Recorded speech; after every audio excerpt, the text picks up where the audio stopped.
반갑습니다. 주식탐구생활 천지인입니다. 이 영상을 녹화하는 날짜는 2022년 6월 11일 토요일자고요. 이번 시간에는 서울 강남에 자율주행 택시가 시범 운행된다는 소식으로 관련주들이 급등하는 모습을 보였는데요. 오늘은 이 내용을 살펴보도록 하죠. 먼저 시황을 좀 보면 오늘 새벽 마감한 뉴욕 증시가 또 다같이 급락하는 안 좋은 모습을 보였습니다. 그 배경에는 5월 CPI가 발표됐는데 시장의 전망치보다 훨씬 좋지 않은 수준을 보였어요. 인플레이션이 정점을 찍고 이렇게 조금 완만한 흐름을 볼 거다 이렇게 봤는데 5월 달에 8.6%를 찍으면서 다시 또 이 고점을 강하게 돌파하는 모습입니다. 물론 근원 CPI 같은 경우는 6%대로 낮아지면서 양호한 흐름을 보였지만 이것 또한 시장의 전망치보다 높았어요. 시장의 전망치는 5.78 이 정도였었는데 6%를 찍었으니까요. 항목별로 보면 올해 에너지 가격 오른 것은 어쩔 수 없다고 해도 상품 가격의 급등이 부담으로 작용을 했어요. 자, 0.2에서 0.7% 증가로 상당히 높은 흐름을 보였고, 신차 같은 경우는 1.1에서 1.0 정도로 상승폭이 좀 감소했지만 중고차가 마이너스 0.4에서 1.8로 크게 증가했고, 위상 같은 경우도 마이너스 0.8에서 0.7로 또 상승 전환하면서 인플레이션 우려를 계속 낳게 했습니다. 특히 주거비용이 2월 달부터 0.5, 0.5, 0.5로 정체 구간에 있으면서 좀 감소하지 않을까 이런 기대감이 있었는데 5월 달에 다시 0.6으로 증가하면서 부담이 더 커진 거죠. 물론 교통비 같은 경우는 3.1에서 1.3으로 상승폭이 둔화됐습니다만 다른 상품 쪽과 서비스 쪽의 증가가 인플레이션 정점에 대한 기대감이 꺾이는 게 시장에 좀 부담이 됐죠. CPI 발표 이후에 바로 10년 만기 미 국채 흐름이 급등을 했습니다. 전고점 돌파 시도하고 있고요. 달러 인덱스 흐름도 다시 빠르게 급등하면서 박스권 상단에 진입 시도하고 있죠. 이러다 보니까 나스닥 같은 경우 직격탄을 맞으면서 마이너스 3.52% 급락 폭락 이런 얘기를 해야 되겠죠. 개파락해서 그냥 박살이 났습니다. 물론 11,000대에 대한 지지력 테스트는 할 거예요. 하지만 지금의 상황이 계속 수급 부담은 않으면 여길 또 깰 수도 있습니다. 깨면 저가 매수가 유입되면서 또 반등하겠죠. 반등을 해도 계속해서 언급드렸듯이 자, 이런 저항대를 돌파해서 강하게 가려면 재료가 필요하다 그랬잖아요.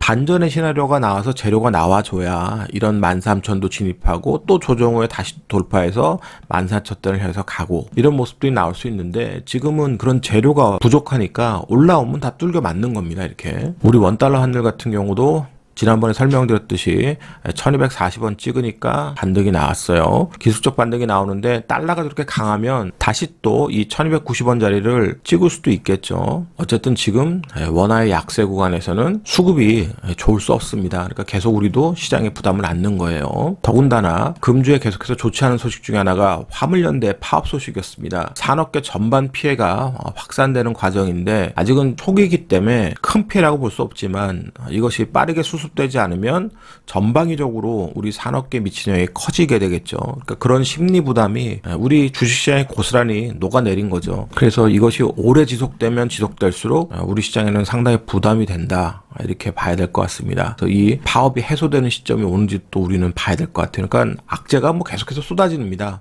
그래서 시장의 세력들은 이 화물연대 총파업을 통해서 물류 쪽에 테마를 형성하는 게 아니라 자율주행 쪽으로 테마를 형성하려고 하고 있어요. 결국 지금 당장은 아니더라도 시간이 지나서 레벨 4 이상의 자율주행 시대가 온다 그러면 화물을 비롯한 물류 쪽에 운전기사가 필요가 없잖아요. 택시도 마찬가지고 자율주행 시대에 대한 기대감을 세력들이 미리 선반영하면서 움직이려고 한다면 테마가 좀 강하게 형성할 수도 있습니다. 그러니까 시장 뉴스를 잘 보시고 저 화물연대 파업이 장기화되는지를 잘 보셔야 될 것 같아요. 그러면 오늘 주제인 자율주행차에 대해서 살펴보겠습니다. 자, 강남에서 현대차 로보라이드가 시범 운영된다는 소식이에요. 자율주행 택시인데 2달 동안은 베타 서비스하고 8월부터 정식으로 이제 서비스를 오픈하려고 지금 계획을 하고 있습니다. 자, 자율주행차의 단계별 레벨을 보시게 되면 2027년까지 레벨 4를 지금 만들려고 하고 있는 거예요. 자, 무인 택시. 그러니까 무인 택시라고 하니까 지금 레벨 4란 얘기가 나오는데 실질적으로 레벨 4가 아닙니다. 레벨 4면 작동 구간 내에 제어권이 전환이 없어요. 그러니까 운전기사가 탈 필요가 없습니다. 그런데 지금은 보조기사가 타죠. 그러니까 레벨 3하고 레벨 4의 중간 단계라고 보시면 되세요. 무인 택시를 하되 말 그대로 아무도 없는 게 아니라 보조 운전자가 있다는 소리입니다. 특정 구간에서만 운행을 하는 거고요. 자, 요 모양, 아이오닉 5 요 모양으로 운영이 됩니다. 여기 다 센서들 달려있죠. 이렇게 보시면 전방위적으로 센서들이 다 달려있습니다. 그리고 운행 구간을 보시면 1차로는 요 파란색 구간, 강남, 선릉, 양재 이쪽 구간들 있죠. 2차로 23년부터는 강남구청역을 중심으로 해서 뭐 도산대로, 압구정, 노년 요쪽에 다 운행이 되고요. 그러니까 전체적으로 강남권에서만 특정 지역에 운행을 한다는 소리입니다. 그리고 서울시 같은 경우는 국토교통부를 통해서 이 자율주행 운행을 위한 교통 신호개방 인프라를 구축했는데 네트워크를 통해서 신호가 언제 어떻게 바뀌는지 0.1초 단위로 실시간으로 전송해 주니까 조금 더 자율주행 운행하는데 도움이 될 수 있겠죠.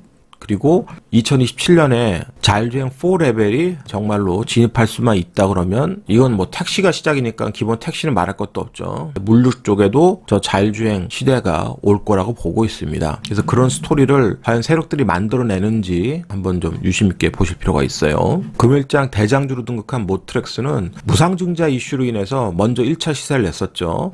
자, 6월 27일 날 신주가 상장 예정되어 있는데 무려 1628만 5천 주 이상 있습니다. 엄청난 물량이 쏟아질 수 있으니까 이 물량 어떻게 소화되는지 예의주시해야 되고 그 전에 뭔가 매매할 사람들은 매매하는 게 좋을 거예요. 모트렉스 같은 경우는 ADAS 관련된 제품들 생산해서 공급을 하고 있습니다. 자, 이등주로 움직였던 라닉스 같은 경우는 자율주행 관련된 제품도 생산하지만 아직은 좀 미비한 수준이고요. 앞으로 이쪽이 잘 돼야 실질적으로 성장에 도움이 될 거로 보고 있습니다. 그래도 이등주로 움직였으니까 관심 있게 봐야 되고요. 가온칩스 같은 경우는 차량용 AI 가속기와 차량용 ADAS 이 솔루션을 텔레치스하고 함께 공동 개발한 과정입니다. 그래서 이런 것들이 부각되면서 급등이 나왔는데 꾸준히 볼 필요는 있어요. 하지만 신규주이기 때문에 1개월 보호 예수 물량이 65만 5,820주 있습니다.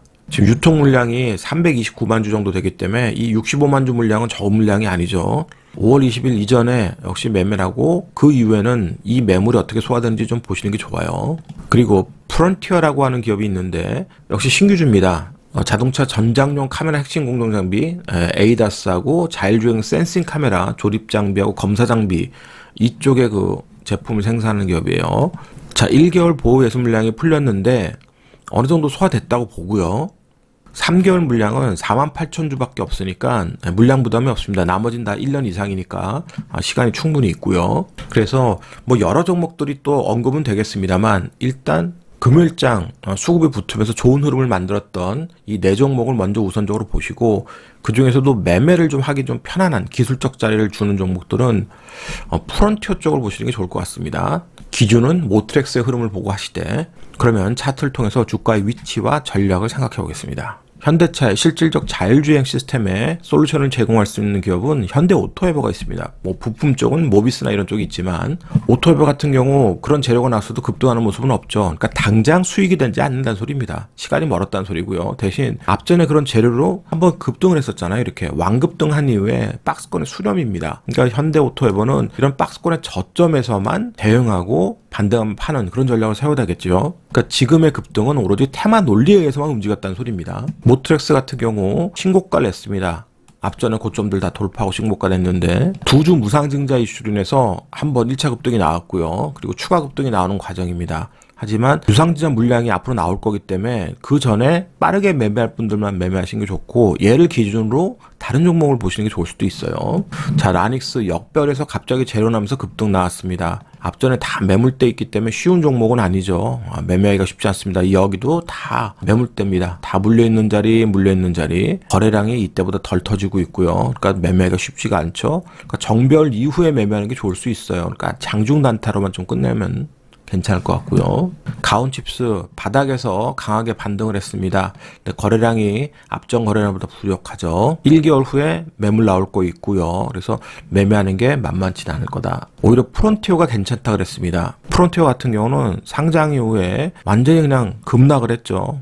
이런 추가 급락도 했고요. 그런데 바닥에서 서서히 매집 거래량이 나타나기 시작했습니다. 그리고 금요일장 같은 경우는 상장일의 거래량 640만 주보다 더 많이 터졌죠. 650만 주. 상당히 많은 거래량이 터지면서 상승 N자 흐름을 만들어냈고, 바닥에서 1차 장대 양봉 나온 다음에 고공전투를 벌였어요. 이 매집 구간이 나오고 추가 상승이 나왔습니다. 물론 올라가면 또 매물대에 진입해서 매물 부담은 받습니다만, 조정 나오면 두려워할 자리는 아니란 소리죠. 재료가 있고 매집을 한번 했던 자리. 그래서 추가적으로 상승하면 고점의 고공전투가 또 이렇게 벌어지는지를 보시고, 그렇지 않고 조정이 나오면 이런 저점 부분, 다시 또 고공전투의 저점 부분, 이런 데서 대응하면서 매매할 수 있는 기회를 찾으면 대장줄 보면서 대응할 수 있는 좋은 종목이 될 수 있을 것 같아요. 오늘자 한 줄 요약. 언젠가는 맞이할 자율주행 시대. 이 영상이 도움이 됐다면 좋아요, 구독하기 부탁드리고요. 저는 다음 시간에 또 뵙도록 하겠습니다. 고맙습니다. 천지인이었습니다.